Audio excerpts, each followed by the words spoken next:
Patriots quarterback Tom Brady about to be deflated. The Super Bowl MVP might reportedly be suspended as early as next week. But does the NFL truly have a case against Brady? And is that really the best course of action? Let's ask Michael McCann, who's the director of the Sports and Entertainment Law Institute at the University of New Hampshire Law School. And we appreciate you being with us. Thanks so much. Does the NFL have a case against Tom Brady?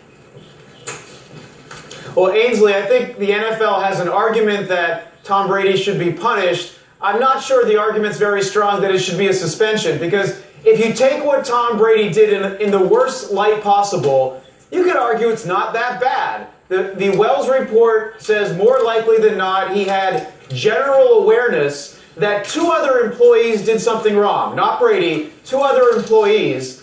And what they did wrong, having the balls be a little bit below the proper level of inflation, only carries a $25,000 fine under NFL rules. So for me, it's hard to go from being more likely than not that he had general awareness that two other people did something that carries a $25,000 fine to suspension. All right, I see your point, Michael. They're saying that he probably knew about it, therefore he should be suspended. Is that enough to suspend a player, or do they know something they're not telling us?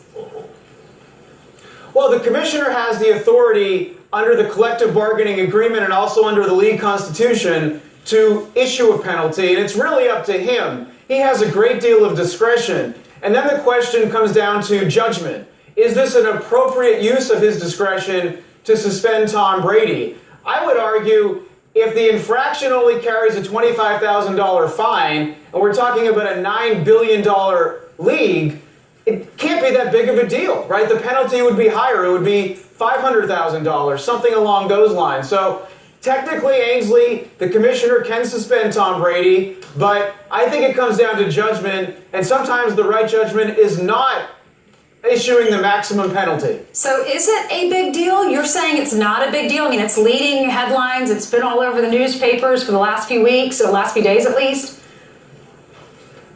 I think it's a big deal because it involves Tom Brady, arguably the most prominent player in the NFL. I think it's a big deal because it involves the New England Patriots, and there are many who have doubts about the Patriots and following rules after the Spygate scandal about 6-7 years ago. So I think it fits a narrative, Ainsley, that people have about the Patriots, but in the grand scheme of things, I'm not sure it is that big of a deal. Yeah, in the grand scheme of things, when you're learning about officers being killed and what happened in Texas, and you're learning about, the Clintons taking private money from federal government, yeah, you're right, it's not that big of a deal. However, our kids do look up to these individuals and these athletes. If they're doing something wrong, shouldn't they be punished?